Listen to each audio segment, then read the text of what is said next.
welcome to Story Time with me, Liz. As always, it's lovely to have you with me wherever you are in the big wide round world. I hope you are feeling good today, and thank you for joining me in Story Time.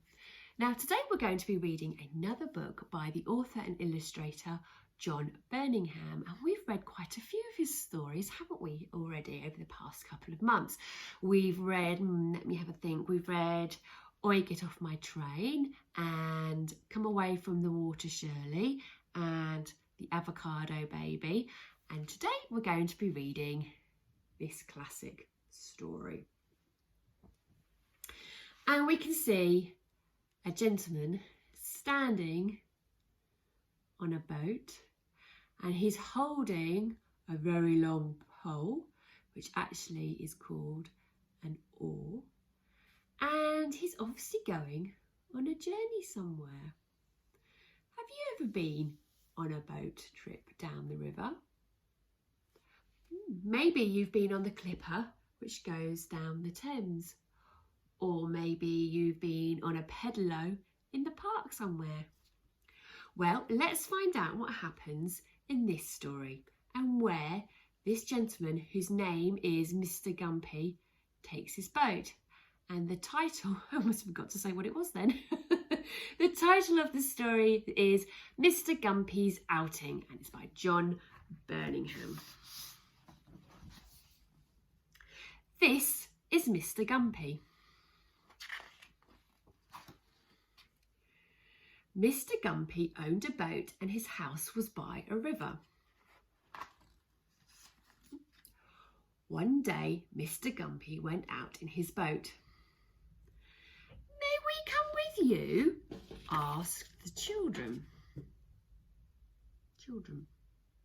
"Yes," said Mr. Gumpy, "if you don't squabble."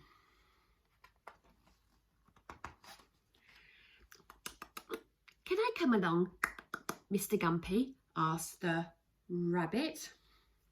"Yes, but don't hop about." "I'd like a ride," said the cat. "Very well," said Mr. Gumpy, "but you're not to chase the rabbit." Mr. Gumpy is giving good advice here. "Will you take me with you?" said the dog.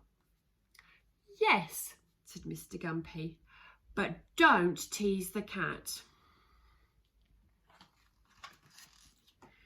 "May I come, please, Mr. Gumpy?" said the pig. "Very well, but don't muck about." "Have you a place for me?" said the sheep. "Yes, but don't keep bleating." "Oh, can we come too?" asked the chickens.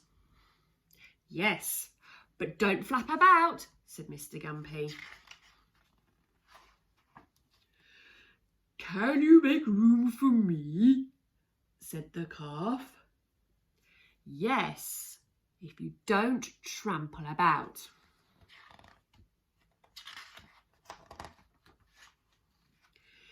"May I join you, Mr. Gumpy?" said the goat. "Very well, but don't kick."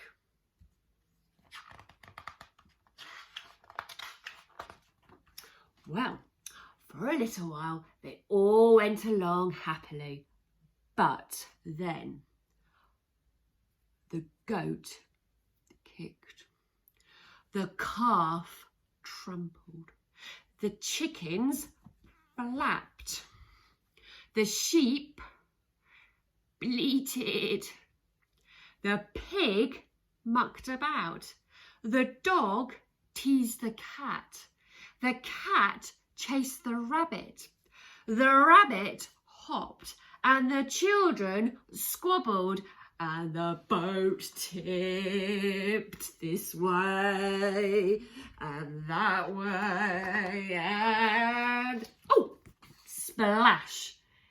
Into the water they fell. Oh dear.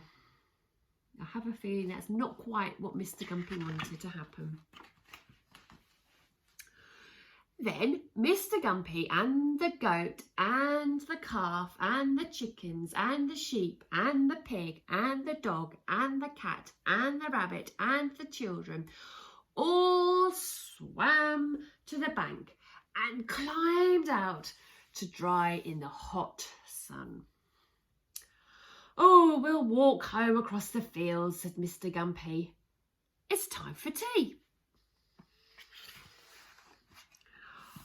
Oh, at the end of the day, we're having a lovely tea party. Goodbye, said Mr. Gumpy. Come for a ride another day. Well, I have to say, Mr. Gumpy is very, very forgiving, because I don't think I would be as phlegmatic as letting the animals come back to my house and have a tea party after they didn't listen to my advice and then we fell into the river and got all wet. But well done, Mr. Gumpy, for not getting angry or cross with them, but actually treating them to a lovely tea party with some, oh, I saw some cake, did you? Ooh, lovely. So I do hope that you enjoyed this story of Mr. Gumpy. There's another story which features Mr. Gumpy, and this time he doesn't go on a boat, he goes on a motor car. So we'll find that and then we'll read it to you really, really soon. And until we meet again, remember, take care of one another and look after yourselves.